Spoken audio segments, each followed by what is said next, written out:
জয় কৃষ্ণকালী মায়ের জয়, জয় সোনা মায়ের জয়। কৃষ্ণকালী মায়ের নতুন মন্দির কোথায় হয়েছে? বুসকরা ওরগ্রাম ফরেস্টের কাছে কাঁঠালডাঙ্গা।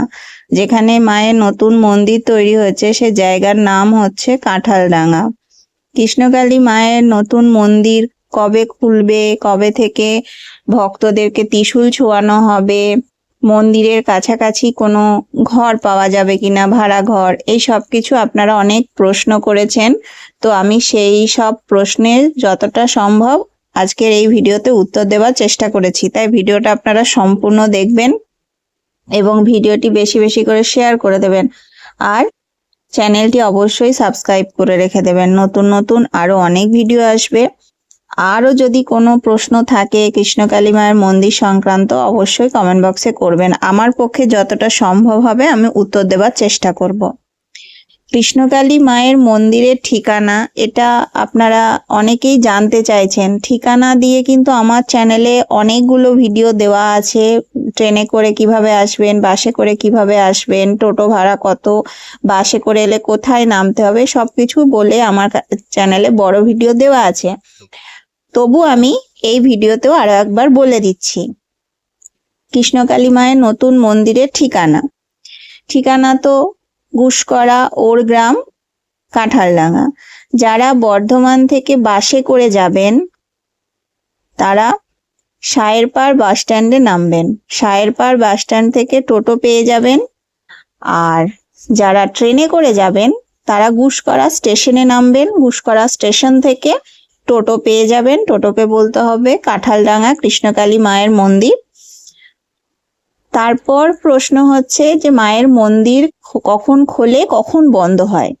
মায়ের মন্দির খোলার সময় হচ্ছে সকাল 9:30 এবং বন্ধ হয় বিকেল 4:30। মায়ের মন্দিরের কাছে কি পুজো কেনার দোকান হয়েছে না এখনো হয়নি? দেখুন, মায়ের মন্দিরের কাছে পুজো কেনার দোকান এখনো হয়নি তৈরি, অবশ্যই হয়ে যাবে। তো সেটা সময় লাগছে।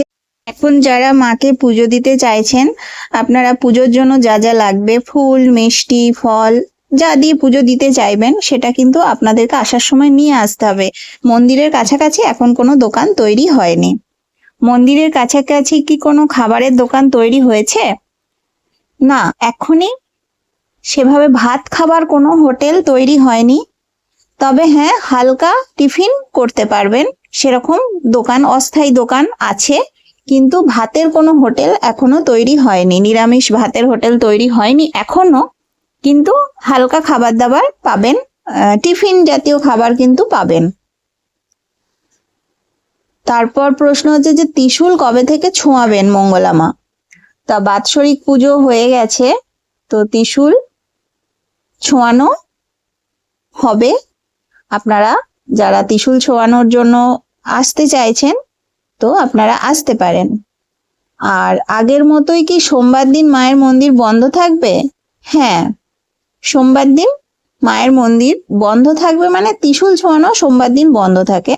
কিন্তু আপনি চাইলে মাকে দর্শন করতে পারবেন, পুজোও দিতে পারবেন, কিন্তু ত্রিশূল ছোঁয়ানো বন্ধ থাকে সোমবার। তারপরে হচ্ছে যে মায়ের কাছে আগে যখন মঙ্গলা মা বলতেন যে জবা ফুল খাওয়ার কথা, তো এখনো কি সে নিয়ম আছে? জবা ফুল খাওয়ার কথা এখনো বলেন? হ্যাঁ, জবা ফুল খাবার কথা মঙ্গলা মা এখনো বলেন। যাদের শরীরে কোনো সমস্যা আছে, কোনো অসুবিধা আছে, তো জবা ফুল খাওয়ার কথা মঙ্গলা মা বলেন। তো কি নিয়মে জবা ফুল খেতে হবে? একই নিয়ম আছে যে সকালবেলায় খালি পেটে 1টি অথবা 2টি জবা ফুল গাছ থেকে তুলে ধুয়ে সবুজ অংশ ফেলে চিবিয়ে খেতে হবে এবং সাথে 1 গ্লাস জল খেতে হবে।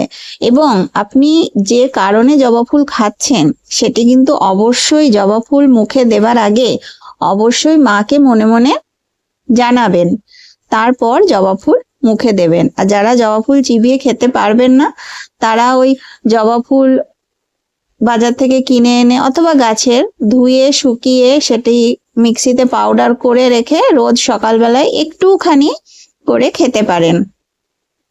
আরেকটি কথা মঙ্গলা মা বলেন, সেটি হচ্ছে মায়ের নাম জপ। আপনি জবা ফুল যদি খেতে নাও পারেন, কোনো অসুবিধা নেই, আপনি মায়ের নাম জপ করুন। মঙ্গলা মা এই কথাটি কিন্তু সব সময় বলেন যে বাড়িতে বসে মায়ের নাম জপ করুন, আপনি একই রকম ফল পাবেন। মন্দিরে আসতে পারছেন না, কোনো অসুবিধায় কোনো সমস্যা নেই, আপনি যখন আপনি পারবেন মন্দিরে আসবেন, কিন্তু বাড়িতে বসে আপনি মায়ের নাম জপ করুন, আপনি কিন্তু একই ফল পাবেন। ঘরের থেকে মাকে ডাকলে মা শুনতে পাবে না, আর মন্দিরে এসে মাকে ডাকলে মা শুনতে পাবে, এমন কিন্তু নয়। আপনি মন থেকে ভক্তি দিয়ে মাকে যেখান থেকেই ডাকুন, বাড়ি থেকে ডাকুন, মন্দিরে এসে ডাকুন, মা ঠিক আপনার ডাক শুনতে পাবেন। তাই বাড়িতে বসে মায়ের নাম জপ করুন, আপনি অবশ্যই মায়ের কৃপা লাভ করবেন। মায়ের মন্ত্র, মূল মন্ত্র হচ্ছে জয় কৃষ্ণকালী মায়ের জয়, এই মন্ত্র আপনি জপ করুন। আরো একটা প্রশ্ন অনেকেই করেন যে ওই মাসের 3-4 দিন তখন কি মায়ের মন্দিরে যাওয়া যাবে, মাকে পুজো দেওয়া যাবে? মহিলাদের ক্ষেত্রে, মহিলারা যে মাসে 3-4 দিন অসুবিধা থাকে, মঙ্গলা মা বলেন যে ওটি কোনো অসুখ নয়, ওটি হচ্ছে প্রাকৃতিক নিয়ম। তাই আপনি আপনার মন চাইলে আপনি কিন্তু মায়ের মন্দিরে এসে পুজো দিতে পারেন। এটি অনেকেই প্রশ্ন করেছিলেন, তো আপনার মন চাইলে আপনি দিতে পারেন, মঙ্গলা মা বলেছেন এই কথা। আর প্রশ্ন হচ্ছে যে মায়ের মন্দিরে পুজো দেওয়ার জন্য কি উপোস করতেই হয়? না, সেরকম কোনো বিধিনিষেধ নেই। মঙ্গলা মা সবসময় বলেন যে খালি পেটে একদম উপোস করে মাকে পুজো দেবার কোনো দরকার নেই। আপনি মন দিয়ে ভক্তি দিয়ে মাকে পুজো দেবেন, মা সেই পুজো অবশ্যই গ্রহণ করবেন।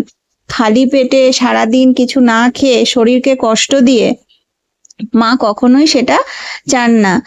তাই আপনি নিরামিষ খাবার খেয়ে অবশ্যই মাকে পুজো দিতে পারবেন। মঙ্গলা মা সবসময় বলেন নিরামিষ হালকা পাতলা খাবার খাবেন, খেয়ে মাকে পুজো দেওয়া যায়, কোনো অসুবিধা নেই, খাবার খেয়ে পুজো দেওয়া যায়। অবশ্যই নিরামিষ খাবার খাবেন, খালি পেটে না খেয়ে এসে পুজো দিতে হবে এমন কোনো ব্যাপার নেই। আপনি নিজের শরীরে কষ্ট দিয়ে আপনি যদি মাকে ডাকেন, মা তাতে কষ্ট পাবেন যে আমার সন্তান কষ্ট পাচ্ছে। আর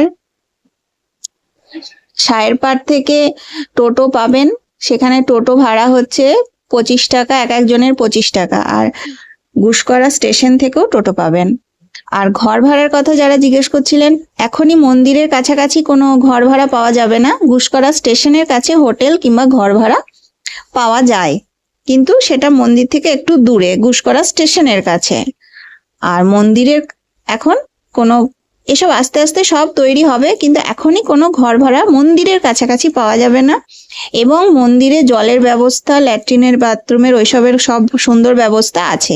ভিডিওটি শেয়ার করে দেবেন।